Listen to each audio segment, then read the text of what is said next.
दुर्योधन, आपको आपके कर्तव्य से मुक्त करता हूं।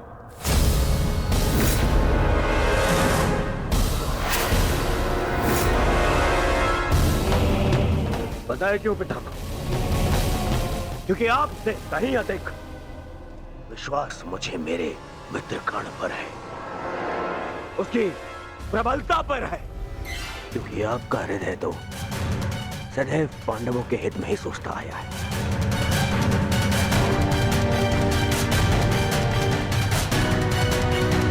और मैं ऐसे सेनापति को अपनी समस्त सेना का उत्तरदायित्व नहीं दे सकता जो शत्रु हित में सोचता हो।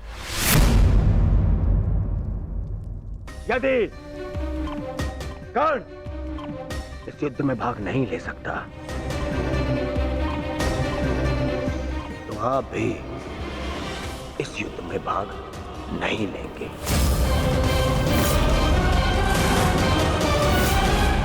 यदि तुम्हारा यह निर्णय है दुर्योधन, तो यही सही।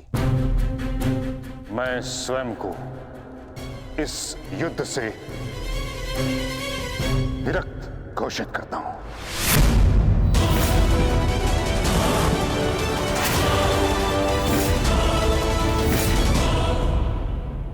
मुझे आपकी आवश्यकता नहीं है। दुर्योधन, ये क्या कह रहे हो तुम?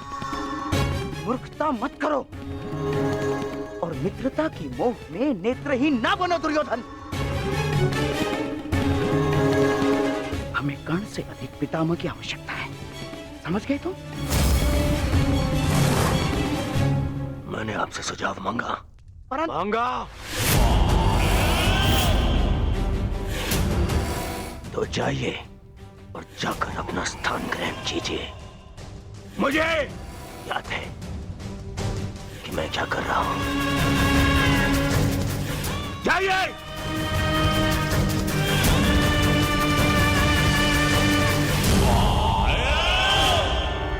नहीं महाभाई, युवराज ने जो कहा क्रोध में आकर कहा।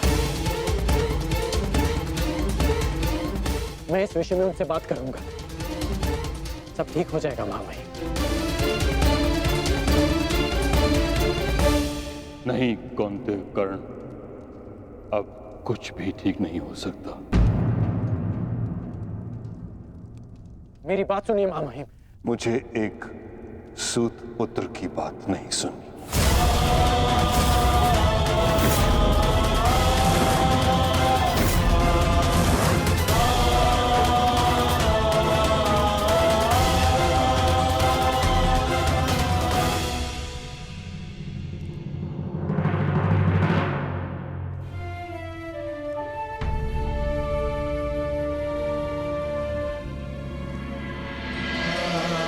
कुरुक्षेत्र में तुम्हारे विरुद्ध खड़ा प्रत्येक योद्धा तुम्हारा शत्रु है पार्थ, जिसका तुम्हें वध करना है। अन्यथा आज तुम भीष्म से भयभीत हो, कल तुम कर्ण से हो, परसों तुम ये कहोगे कि मैं आचार्य द्रोण का सामना कैसे करूं।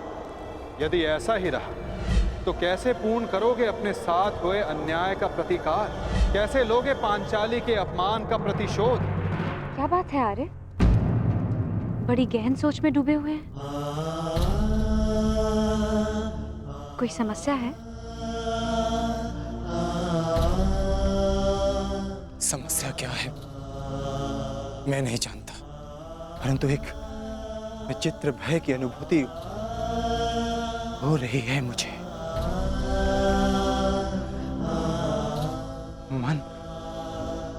मन बड़ी दुविधा में है। कैसा भय और कैसी अनुभूति?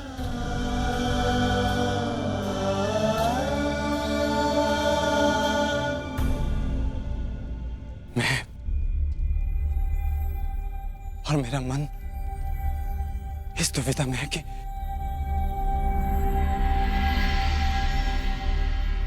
क्या यह युद्ध उचित है अपनों का वध करना आवश्यक है। मन में संशय है,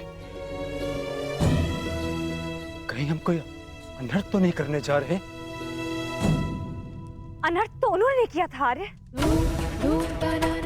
भूल गए लक्षाग्रह, भूल गए वो द्यूत सभा, भूल गए मेरा चीरहरण करने का प्रयास। वो वनवास, अज्ञातवास स्मरण नहीं आपको? ये अनर्थ नहीं, अभी तो इस समय का सबसे अर्थवान कार्य है आर्य।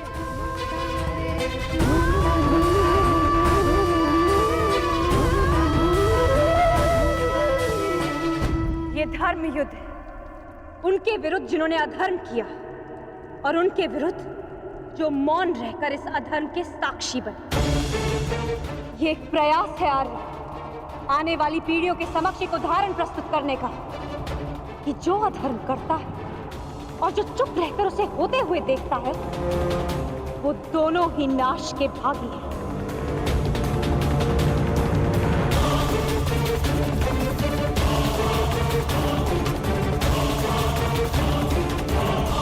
आप अनावश्यक रूप से स्वयं के मन पर बोझ डाल रहे हैं आर्य। आप योद्धा हैं और ये महायुद्ध आपके जीवन का लक्ष्य, आपका कर्तव्य और आपका धर्म। धर्म?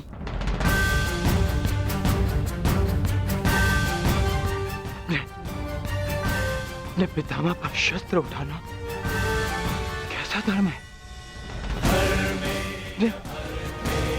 गुरु का वध करना कैसा कर्तव्य?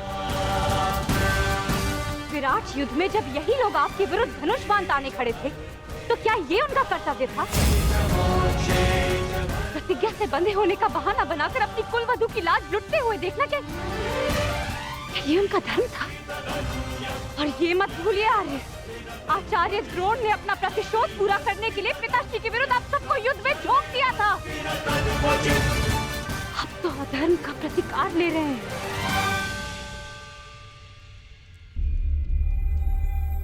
कहीं ऐसा तो नहीं आ रहा कि आपको ऐसा लग रहा है कि जो कुछ भी उन्होंने किया वो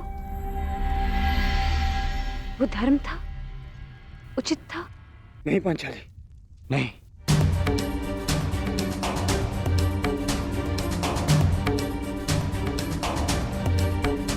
जो उन्होंने किया वो सर्वथा अनुचित था,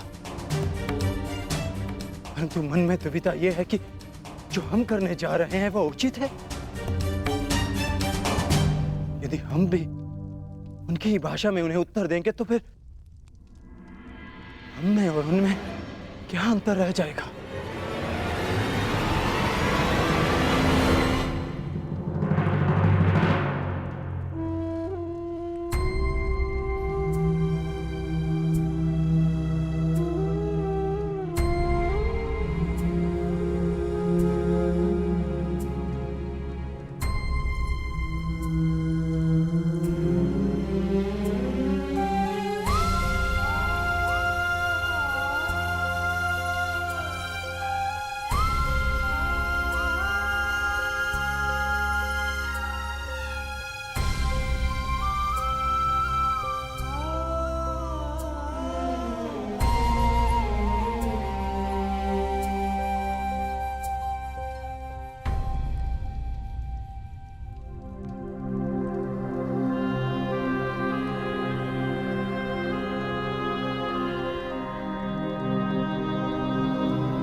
थक गए हैं यार,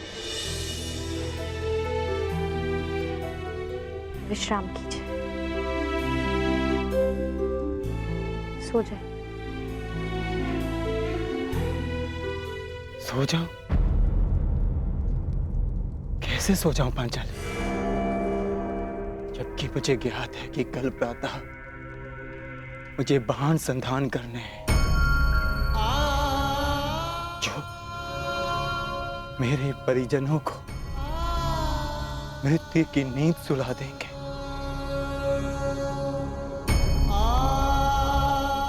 तो कैसे सो जाऊं मैं? कैसे?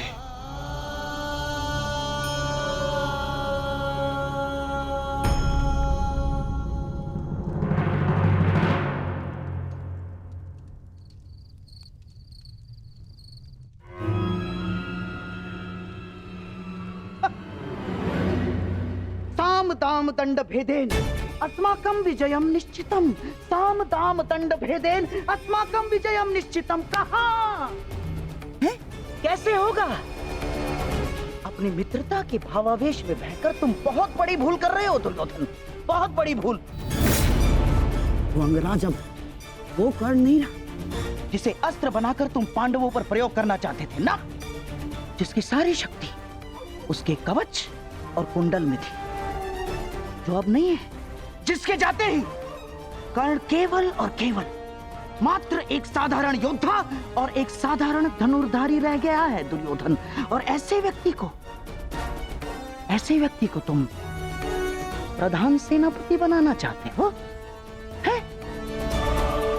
कौरवों की वास्तविक शक्ति इच्छा मृत्यु के वरदानधारी महामहिम भीष्म है, ना कि वो कवचहीन सूत पुत्र कर्ण।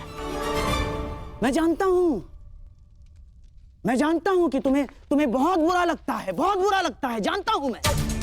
परंतु एक बार अपने मन से पूछो एक बार, उत्तर यही मिलेगा कि वो सुपुत्र कर्ण कुंती और उसके पुत्रों के लिए कोमल भाव रखता है, कोमल भाव। स्मरण करो कि किस प्रकार उसने हमारी हर चाल में बाधा डालने का प्रयास किया है दुर्योधन। चाहे वो द्युत सभा हो या विराट युद्ध, हाँ, या फिर तुम्हारे जीजा श्री जयद्रथ का अपमान है। कर्ण सदैव उन पांडवों के पक्ष में रहा है, द्रोही है वो। अपने मन को टटोलो दुर्योधन, उत्तर मिल जाएगा तुम्हें। विश्वासघाती है तुम्हारा मित्र कर्ण, विश्वासघाती।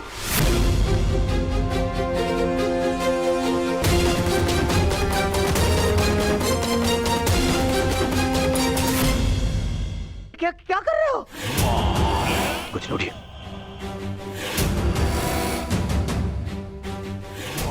मैंने अपने मन को टटोल कर देखा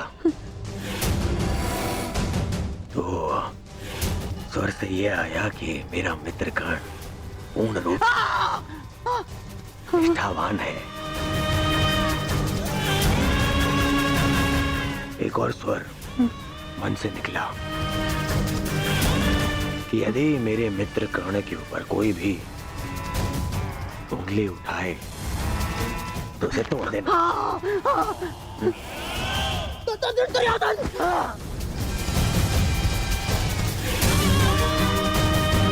केवल इसलिए कि आप मेरे मामा श्री हैं। बार बार मेरे धैर्य की परीक्षा लेने का अधिकार नहीं मिल जाता। भविष्य में स्मरण रखना, जब मैंने अपने संबंधियों को क्षमा नहीं किया, उन्हें 5 गौना देकर इस महायुद्ध का आह्वान कर दिया, तो आपका नाश करने में मुझे एक क्षण भी नहीं लगेगा।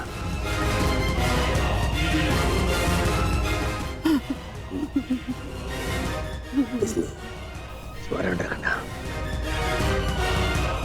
ना तो फिर कभी मेरे धैर्य की परीक्षा लेना और ना ही मेरे मित्र कर्ण के ऊपर आरोप लगाना।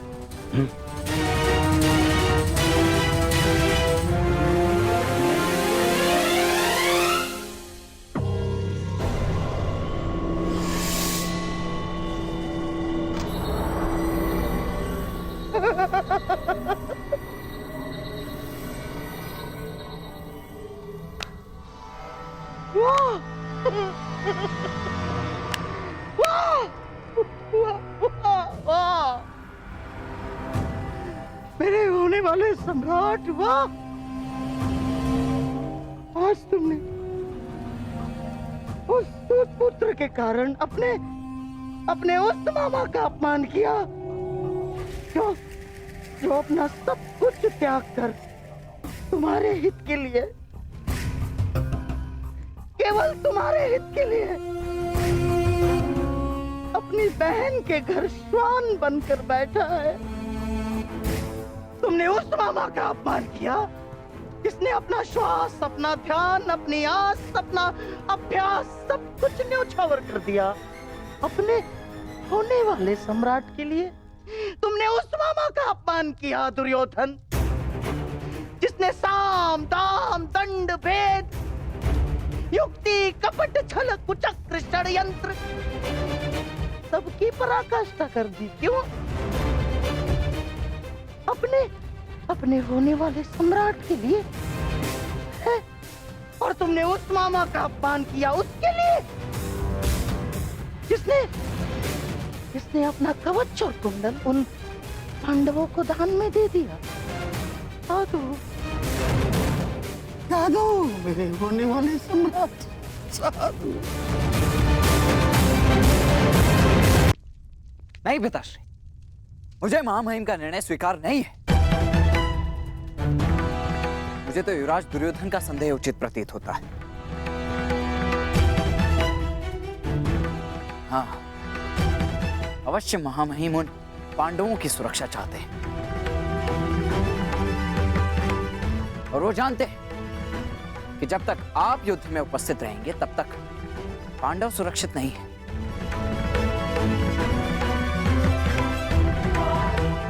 तभी वो आपको युद्ध से दूर रखना चाहते हैं।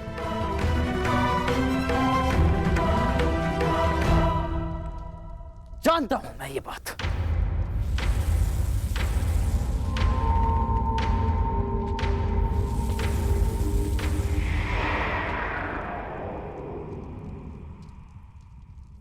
शांत हो जाओ पुत्र। कैसे शांत हो जाऊं पिताश्री? इस समय कौरवों को सबसे अधिक आवश्यकता आपकी है, ना कि महामहिम की। ये एक योद्धा नहीं, एक पुत्र बोल रहा है। युद्ध में योद्धा के बल से अधिक अनुभव का बल काम आता है। गंगा पुत्र भीष्म को ऐसे ही महामहिम नहीं कहा जाता। स्वयं गुरु परशुराम भी उन्हें परास्त नहीं कर पाए थे। आओ मेरे साथ।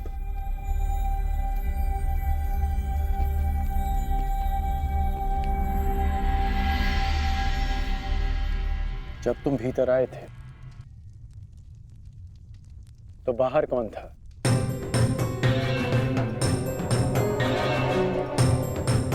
सैनिक थे, सहस्त्रों सैनिक थे। तो बताओ कि वो सारे सैनिक कहां चले गए?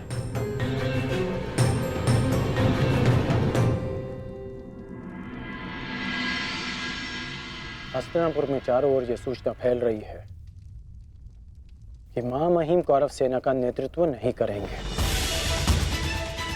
सारे सैनिक अपने अपने सेना नायकों के पास इस बात की पुष्टि करने के लिए गए हैं।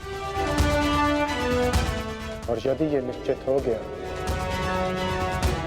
कि महामहिम कौरव सेना का नेतृत्व नहीं करेंगे तो युद्ध से पूर्व ही कौरवों का अधिकतम बल युद्ध से विरक्त हो जाएगा। ये सारे सैनिक अपने प्राण हथेली पर लेकर इसलिए लड़ते हैं क्योंकि इन्हें विश्वास है कि उनका सेनापति उनके प्राण व्यर्थ नहीं जाने देगा, कि उनके जीवन के बदले में उन्हें विजय मिलेगी। इसलिए पुत्र, दुर्योधन को मेरे बदले महामहिम को चुनना चाहिए, क्योंकि महामहिम के पास सेना का विश्वास है। तो अब आप क्या करेंगे पिताश्री? एक योद्धा होने के नाते अपने से महान योद्धा का सम्मान और वो कार्य जो मेरे मित्र के हित में होगा।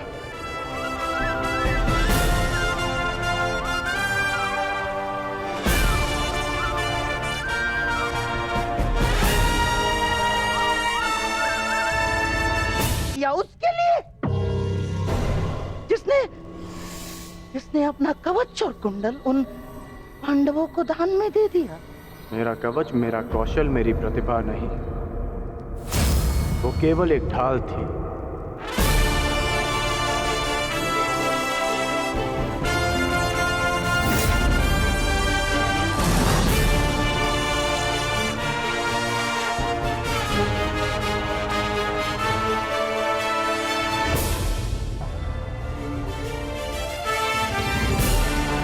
और दुर्योधन की ढाल मैं हूं, मेरी मित्रता है।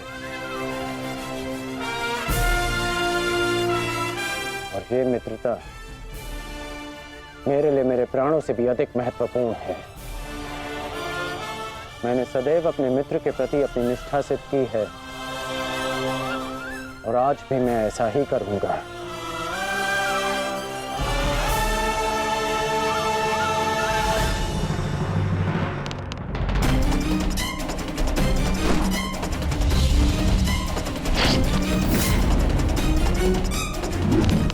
कुरुक्षेत्र में तुम्हारे विरुद्ध खड़ा प्रत्येक योद्धा तुम्हारा शत्रु है पार्थ, जिसका तुम्हें वध करना है।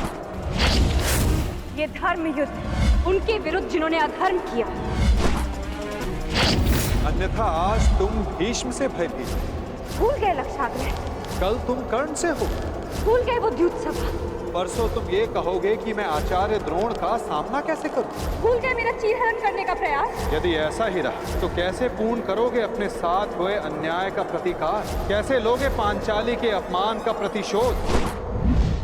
कुरुक्षेत्र में उनके विरुद्ध जिन्होंने अधर्म के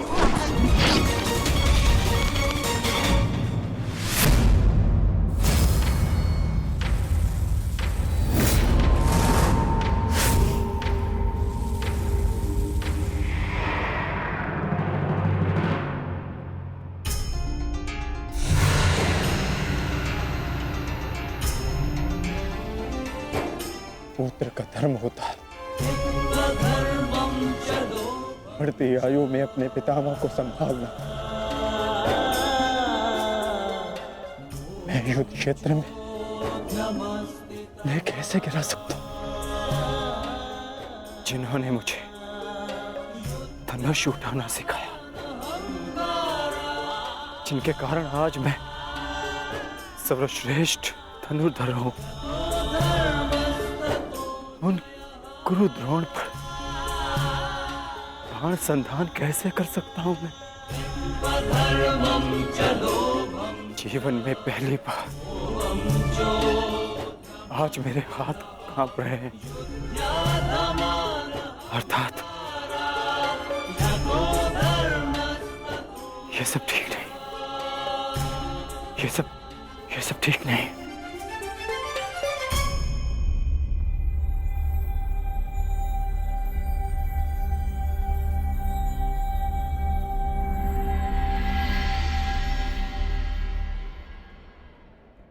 क्या हुआ पार्थ?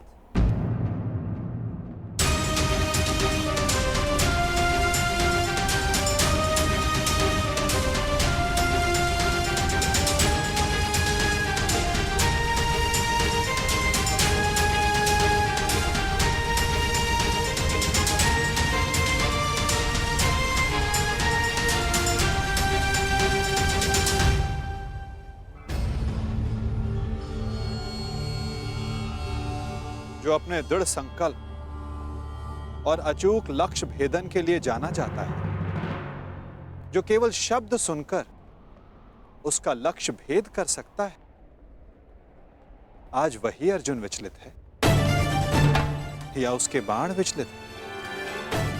पार्थ, कुछ कहना चाहते हो?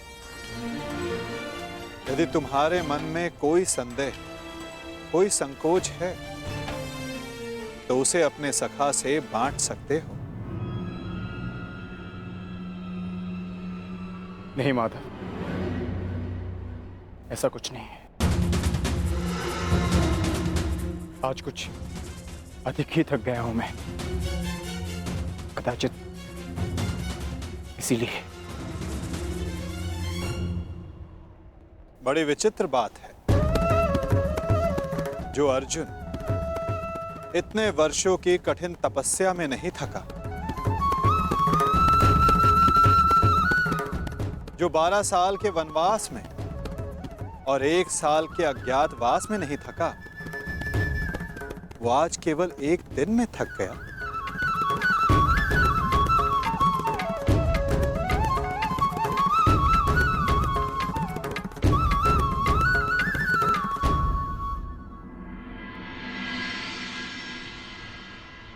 कोई बात नहीं पार्थ, असाधारण मनुष्यों के जीवन में विचित्र कथाएं होती ही रहती हैं। आओ, शिविर में चलकर सभी वीर मिलकर भोजन करें। कल से युद्ध प्रारंभ होने वाला है पार्थ। किसे ज्ञात किसके साथ दोबारा भोजन करने का अवसर ही ना मिले।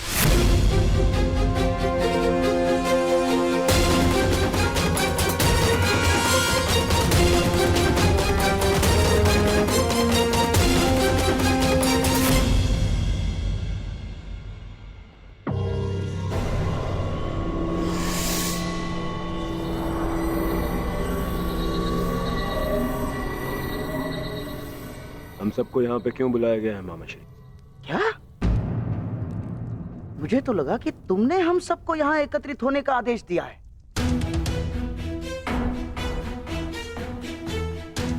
कल आरंभ हो रहे युद्ध के निर्देश देने के लिए।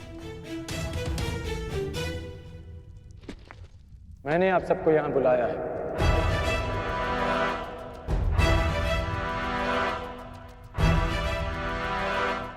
पधारने के लिए धन्यवाद। परंतु तुमने हमें यहाँ क्यों आमंत्रित किया है कर्ण? बताता हूं मित्र, पहले सभा पूर्ण हो जाए।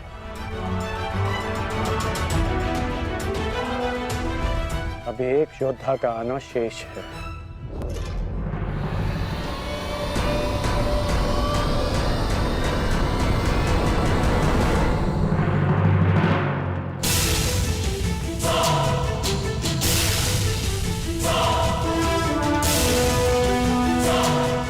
इससे पूर्व कि किसी के भी मन में कोई विचार उत्पन्न हो, मैं बता देना चाहता हूं कि मेरे यहाँ आने का कोई उद्देश्य नहीं। मैं यहाँ केवल अंगराज के आग्रह पर उपस्थित हुआ हूं।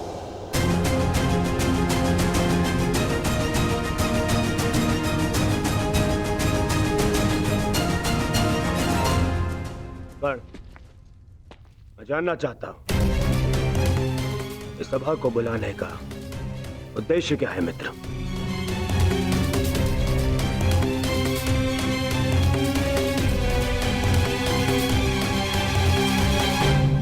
उद्देश्य है युद्ध में विजय।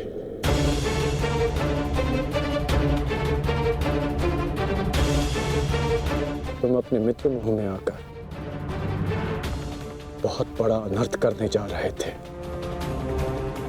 और एक सच्चा मित्र होने के नाते मैं तुम्हें ये अनर्थ नहीं करने दूंगा।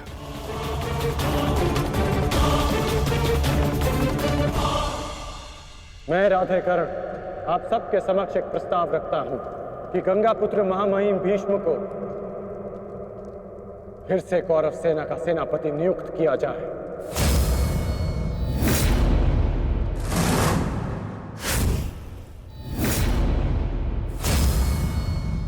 और ये घोषणा करता हूं कि जब तक महामहिम भीष्म इस युद्ध भूमि में सेना का नेतृत्व करेंगे, ये राधेकर्ण युद्ध भूमि में नहीं आएगा।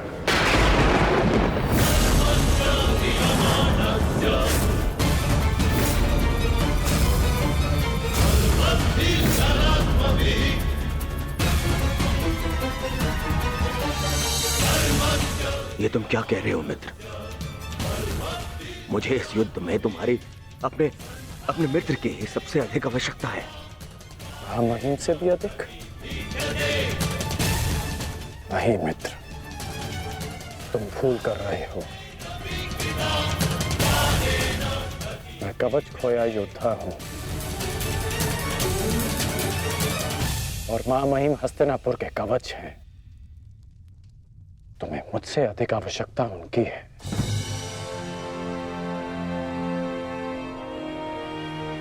मैं स्वीकार करता हूं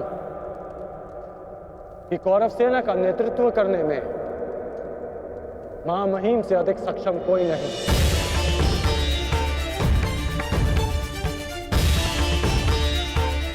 मैं भी नहीं।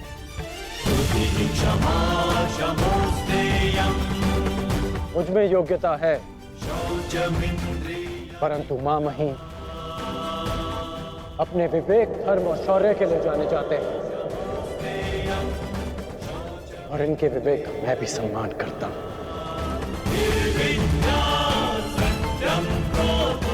यदि महामहिम मुझे युद्ध से दूर रखना चाहते हैं तो अवश्य इसके पीछे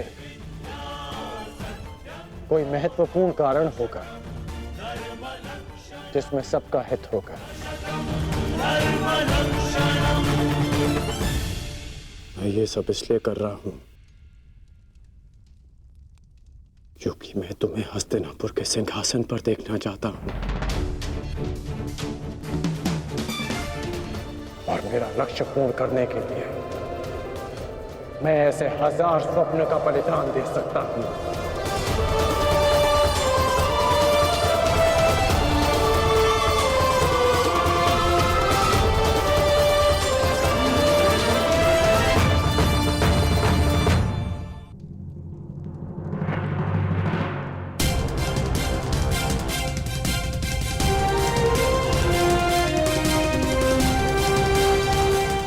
आपके बिना कौरवों की विजय संभव नहीं। अपना पद स्वीकार करें।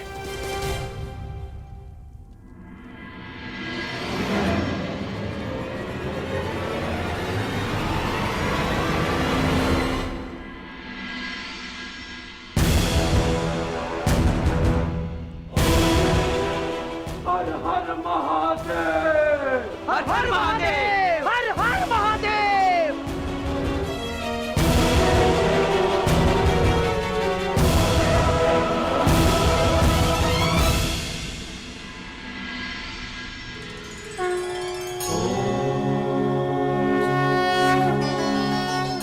आओ,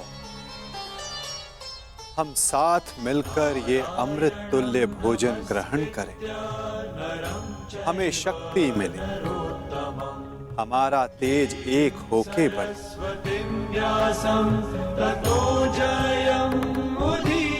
हमारा ज्ञान बढ़े, हमारे मध्य कोई विष न फैले, फैले तो केवल हमारा यश।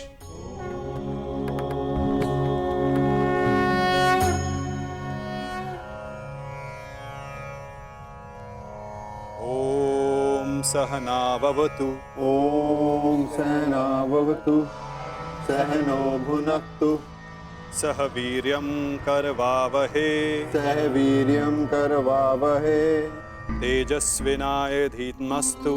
तेजस्विनाय धीमस्तु। मा विद्विषावहि। मा विद्विषावहि। ओम शांति शांति शांति।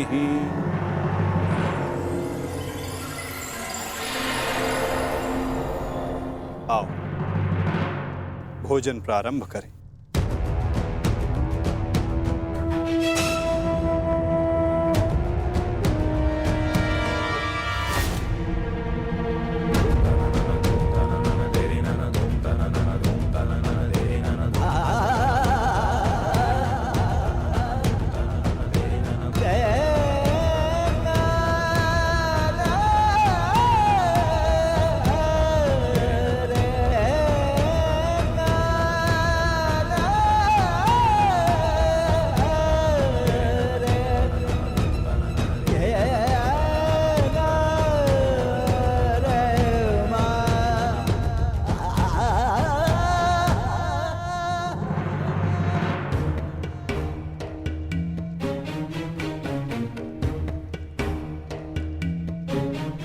पिताश्री, रात्रि गहरी हो चुकी है, आपको विश्राम कर लेना चाहिए।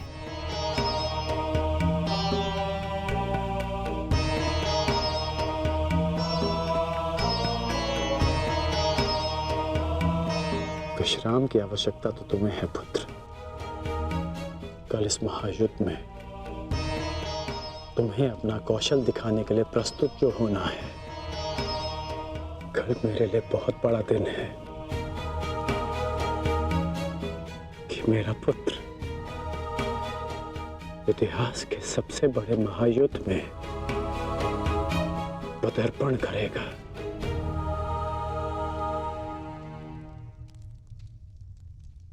मुझे गर्व है तुम पर।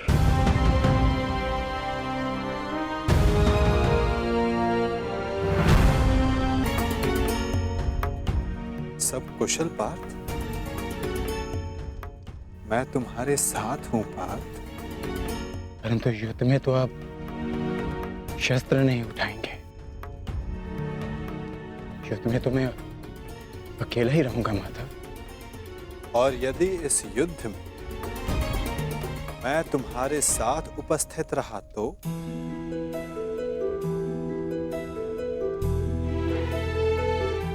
मुझसे अधिक भाग्यवान इस संसार में और कोई नहीं होगा।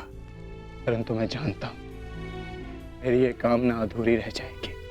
यदि कामना पूर्ण बल से की जाए तो वो अवश्य पूर्ण होती है पार्थ। और यदि प्रार्थना में समर्पण तो वो स्वीकार होती है।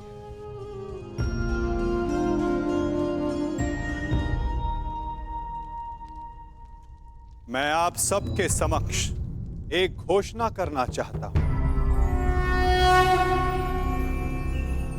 मैंने प्रण लिया है कि इस युद्ध में शस्त्र नहीं उठाऊंगा, परंतु बिना शस्त्र उठाए भी मैं इस युद्ध में सहायक रहूंगा। मैं वासुदेव कृष्ण ये घोषणा करता हूं कि इस महायुद्ध में मैं उस योद्धा का मार्गदर्शन करूंगा जिसे इस युद्ध की दिशा निर्धारित करनी। ये युद्ध एक यात्रा है और इस युद्ध की यात्रा में मैं अर्जुन का सहयात्री बनूंगा। मेरे हाथ इस युद्ध में अस्त्र भले ही न थामे, परंतु अर्जुन के रथ के अश्वों की रास से अवश्य थामेंगे। मैं इस महायुद्ध महारथी अर्जुन के सारथी की भूमिका निभाऊंगा।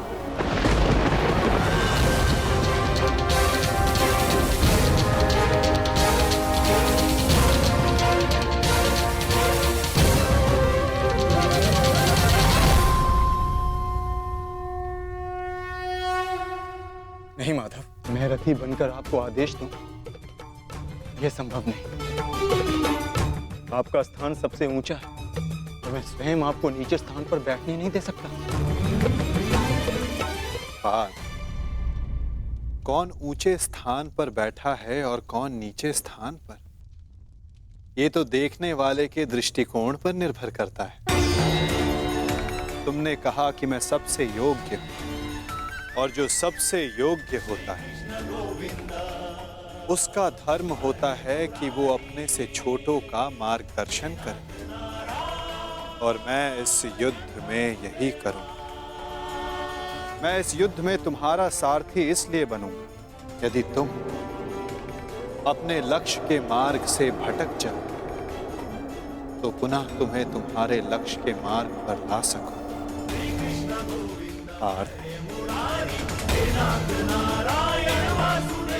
मुझ पर विश्वास है ना? निष्ठा है माधव।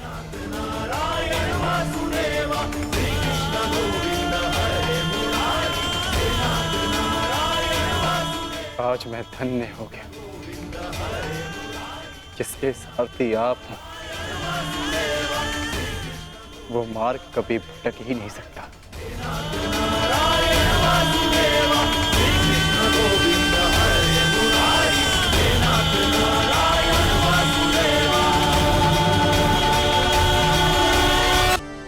वचन की आपका गर्व बढ़ेगा और सर नीचा होगा उन लोगों का जिन्होंने आपको इस युद्ध में प्रवेश करने से रोका। मैं आपकी तुलना करने में भले ही समर्थ नहीं, परंतु शत्रु मेरी तुलना आपसे अवश्य करेंगे पिताश्री। वचन देता हूं पिताश्री की वृषसेन के धनुष से निकले हर एक बाण पर अंगराज कर्ण के कौशल का चिन्ह होगा। मेरे हर एक प्रहार पर आपके परिवर्तन की छाप होगी पिताश्री। आपका कवच भले ही शत्रुओं ने आपसे छीन लिया हो पिताश्री, परंतु मैं शत्रुओं के एक एक वार पर ढाल बनकर युवराज दुर्योधन और अपने पक्ष की रक्षा करूंगा। कि आपका प्रत्येक स्वप्न मैं पूर्ण करूंगा। या पूर्ण करने के प्रयास में वीर गति को प्राप्त हो जाऊंगा।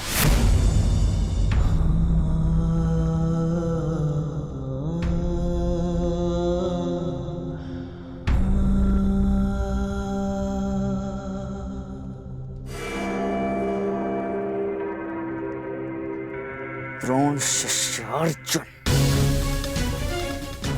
द्रोण शिष्य अर्जुन के मन में मैं ये प्रश्न उत्पन्न कर दूंगा पिताश्री की, यदि अंगराज कर्ण का अंश उन पर इतना भारी पड़ रहा है तो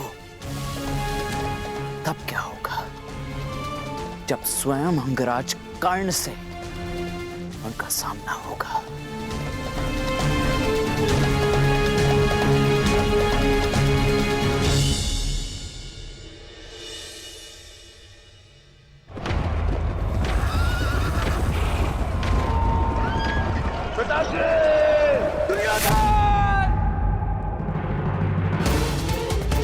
महाराज, महाराज, क्या हुआ महाराज? आप ठीक तो है ना? क्या आपने कोई दुस्वप्न देखा है? हाँ, क्योंकि कदाचित दुस्वप्न देखना मेरा प्रारब्ध हो गया है। परंतु संजय, तुम इस समय यहां कैसे? महाराज, महर्षि वेदव्यास जी पधारे हुए हैं आपसे मिलने के लिए, वही समाचार लेकर आया था। किंतु ऐसी स्थिति में मिलना क्या उचित होगा महाराज? महर्षि,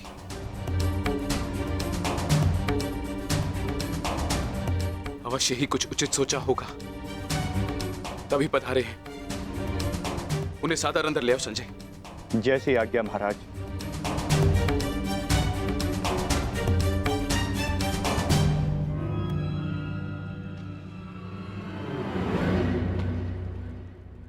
प्रणिपात महाराज। आप महर्षि हैं, मेरे नियोगी पिता भी। इस प्रकार प्रणिपात करके और मुझे महाराज कहकर मुझे लज्जित ना करिए। आइए, आपका स्वागत है। आइए, आइए। मैं यहां अपने नियोगी पुत्र से मिलने नहीं, अपितु हस्तिनापुर नरेश को चेताने आया हूं। ये बताने आया हूं कि ये समय सोने का नहीं, अपितु जागने का है। इस महायुद्ध को रोकने का है। ये इस महायुद्ध से पूर्व की अंतिम रात्रि है। इस महायुद्ध को रोकने का प्रयत्न कीजिए महाराज। यदि एक बार ये युद्ध आरंभ हो गया तो इस अनर्थ को रोकना असंभव हो जाएगा। सहस्त्रों निर्दोष अपने प्राण गंवा बैठेंगे, अनेकों परिवार सदैव के लिए नष्ट हो जाएंगे। ये महाविनाश रोकना केवल आपके हाथों में। जो पिता अपने पुत्र पर जीवन भर नियंत्रण ना रख सका, वो इस विभीषिका को रोकने का बीड़ा कैसे उठा सकता है? यह युद्ध निश्चित है महर्षि। इस युद्ध को रोक पाना हम मेरे बस की बात नहीं। मुझे क्षमा कर दीजिए। मैं तो कदाचित आपको क्षमा कर दूं, किंतु इतिहास आपको कभी क्षमा नहीं करेगा। हस्तिनापुर में शांति दूत बनकर आए वासुदेव के साथ दुर्व्यवहार का परिणाम है ये। पुत्र हट को दोष मत दीजिए। इस महाविनाश के लिए पुत्र हट नहीं, आपका पुत्र मोह उत्तरदायी है। तो आप क्या मुझे उल्हाना देने आए हैं महर्षि, या फिर श्राप? नहीं, वरदान देने आया हूं। मैं आपको दिव्य दृष्टि देने आया हूं। जिस विनाश की नींव आपने स्वयं रखी है, आप उसको देख सकें। नहीं, ऐसा मत कीजिए महर्षि। ये वरदान नहीं है, ये श्राप है। अरे जिस पिता ने अपने पुत्रों को घुटनों के बल चलते नहीं देखा, अरे वो पिता अपने पुत्रों को घुटनों के बल अपने प्राणों की भीख मांगते कैसे देख सकता है? जिस पिता ने अपने पुत्रों के मस्तक पर तिलक लगते नहीं देखा, वो अपने उन पुत्रों के सर कटे कैसे देख सकता है? जिस पिता ने अपनी वधुओं को सुहागन नहीं देखा, वो पिता अपनी वधुओं को विधवा कैसे देख सकता है? किस प्रकार? ये अत्याचार मत कीजिए महर्षि, मत कीजिए। मुझे कोई दृष्टि नहीं चाहिए, मुझे कोई दृष्टि नहीं चाहिए। मेरी आपसे विनती है महर्षि कि मेरे स्थान पर आप ये दिव्य दृष्टि संजय को दे दें, ताकि संजय मुझे इस युद्ध के समाचार के साथ साथ मेरे पुत्र का समाचार भी मुझे देते रहे। आपकी इच्छा अनुसार मैं ये दिव्य दृष्टि संजय को प्रदान करता हूं।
जय मां काली।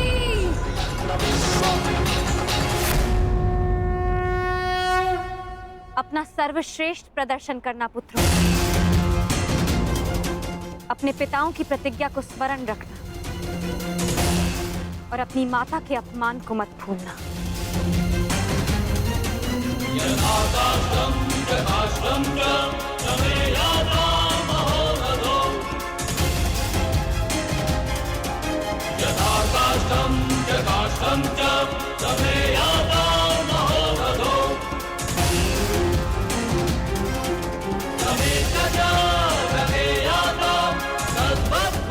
विजय हमारी होगी। हर हर महादेव, हर हर महादेव, हर हर महादेव।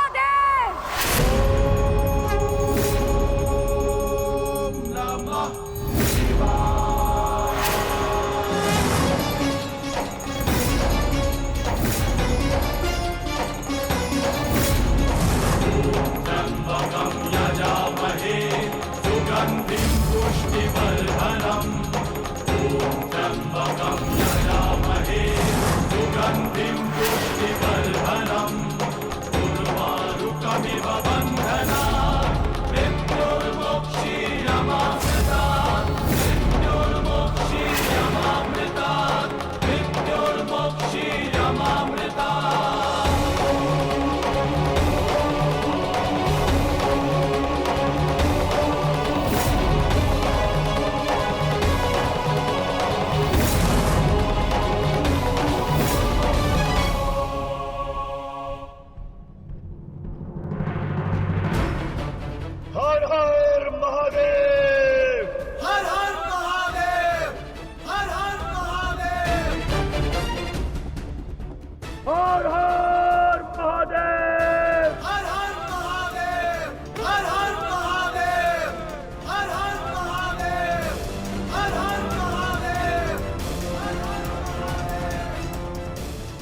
स्मरण रहे पुत्र, अब इस युद्ध भूमि में तुम्हारे विरोध में जो भी हो, उससे तुम्हारा कोई संबंध नहीं।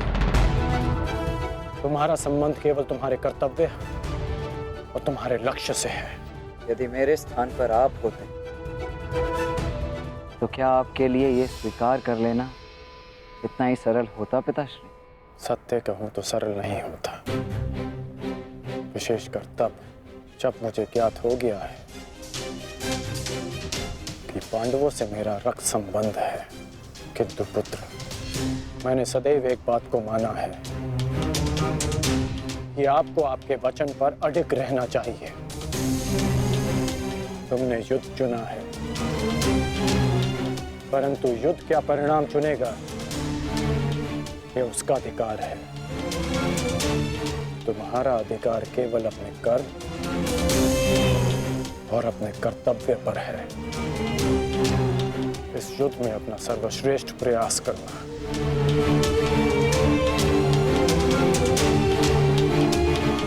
कल्याण हो तुम्हारा।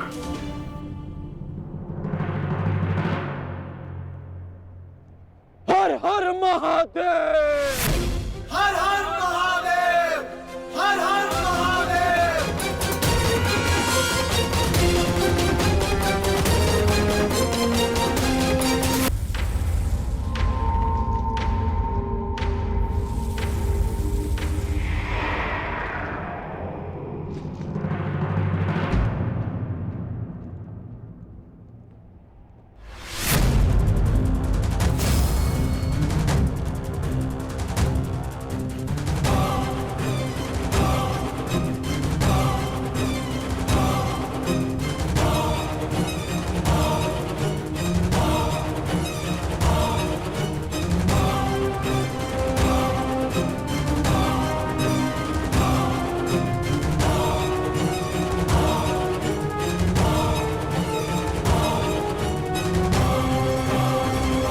मुझे तुम्हारी प्रतीक्षा रहेगी मित्र, और मुझसे भी अधिक इस भूमि को तुम्हारी प्रतीक्षा रहेगी कि कब अंगराज जैसा वीर अपने चरण रखकर इसे महान बनाए।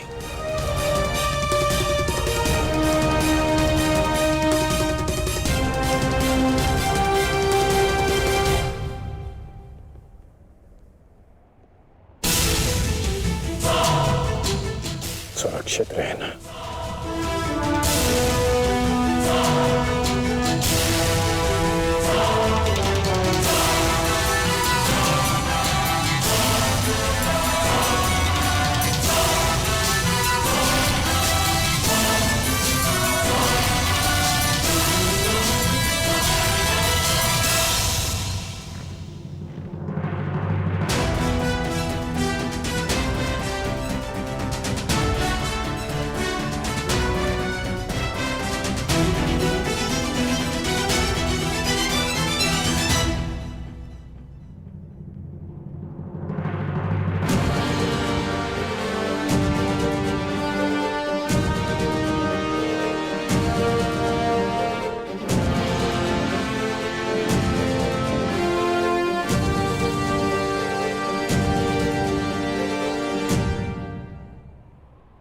प्रणिपात माता।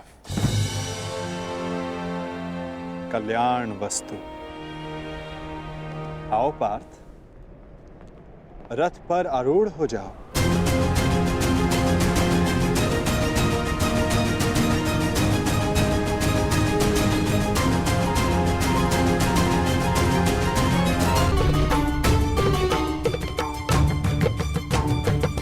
किस संशय में हो धनंजय?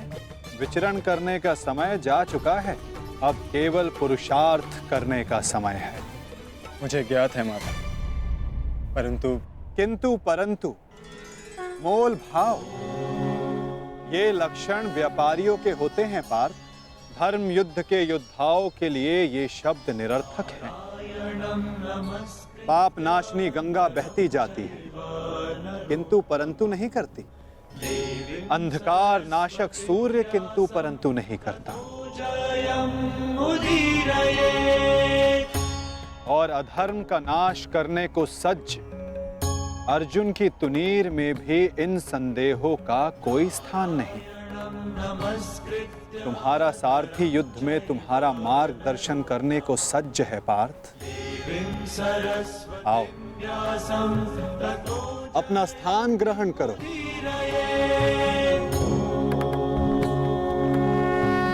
कुरुक्षेत्र की युद्ध भूमि तुम्हें पुकार रही है पार्थ। मुझ पर विश्वास रखो। आपसे अधिक विश्वास तो मुझे स्वयं पर भी नहीं है माधव। और मेरे लिए महत्वपूर्ण ये है कि तुम स्वयं पर विश्वास रखो।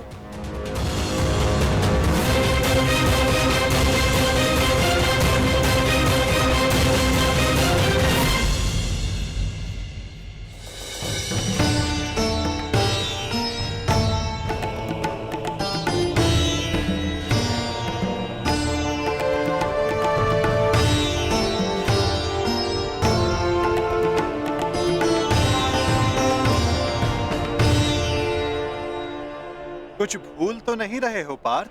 क्या माधव? भ्राता भीम को वीर हनुमान ने इस युद्ध में आप सबकी सहायता करने का वचन दिया था। उनका साथ आप सबको साहस, शक्ति और निडरता देगा। बजरंग बली का आवाहन करो पार्थ।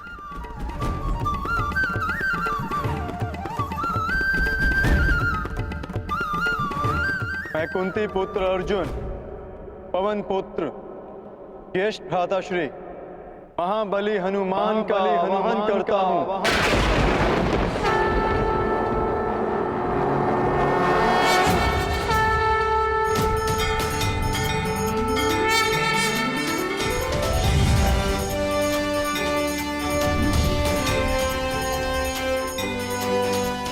हे महाबली हनुमान, मेरे रथ के ध्वज पर विराजमान हुई। अंजनी गर्भ संभूता कपिंद्र सचिवोत्तम। अंजनी गर्भ संभूता कपिंद्र सचिवोत्तम। राम प्रिय नमस्तुभ्यं हनुमन्। बजरंग बली पधार गए।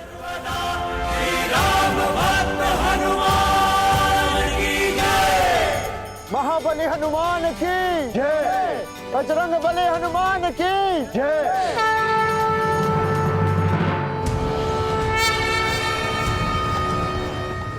युद्ध का पहला दिन